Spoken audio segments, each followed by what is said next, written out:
Hey, this is Justin with DayTradeTheMarkets.com on Thursday, August 15th. Quite a sell-off in both the overnight and early in the session today. So I wanted to look at the overnight session. I wanted to look at the sell-off in today's day session, and I also want to talk about what it means bigger picture going forward.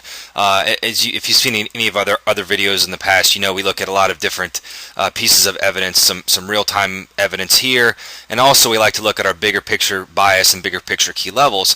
And by bigger picture bias, we just mean the path of least resistance in a little bit longer term, over the past few days, few weeks, that sort of thing. And for quite a while now, we've been in an up auction, but we have a scenario here where if we could get below the 1680 level, then our shorter term, long-term bias, if you will, would turn down. It would go from up to turning down.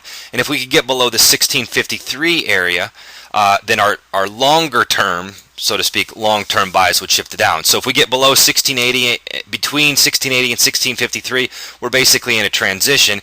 If we get below 1653, then our long-term bias would shift down, or we would say that that bears long-term have taken over. So with that in place, I've drawn a line here at the 1680 and also at the 1653. But you can see here that we actually closed yesterday above 1680, and that's a level we'd been testing quite a bit over the past few couple of weeks. And you may have seen the last video where I talked about how the bulls finally had a reaction off of that the last few times we've tested it. But let's look at what happened in the overnight.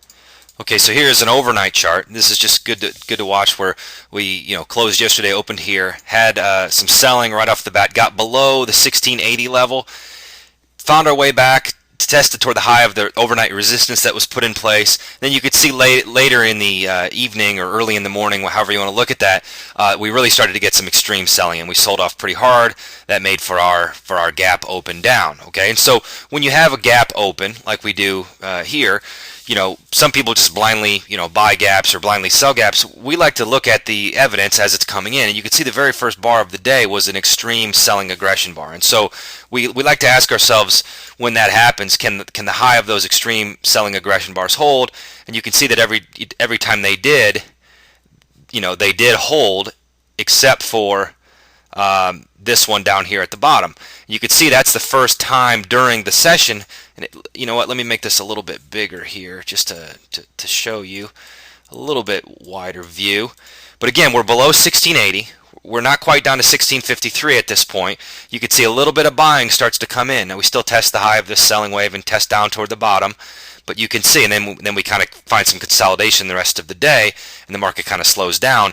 But you can see that that's kind of a pretty good clue when you're looking at the overnight session and we sell off below that 1680, and that's something that we've been looking at for a while. Sell off almost to 1653, and then you can actually see the moment when some buying starts to come in. And again, that doesn't mean buying has taken over the market. It just means this pure wave of selling, and you can see this extreme selling aggression that's come in has at least come to an end. So that pure wave of selling early in the session has at least become now more of a two-sided market. Okay, so just a couple things to look at it. Now, in terms of going forward, certainly we've been in the past month or two, we've been in a pretty strong up market. It has been turning over a bit. Now that we're below 1680, we definitely are looking at this as a transitional market. We want to see how this market can react in the overnight session and into tomorrow's session around this 1653 area. So that's a key level to watch going forward. So hopefully that makes some sense, and you can utilize that in your trading tomorrow to look out on the bigger picture for that.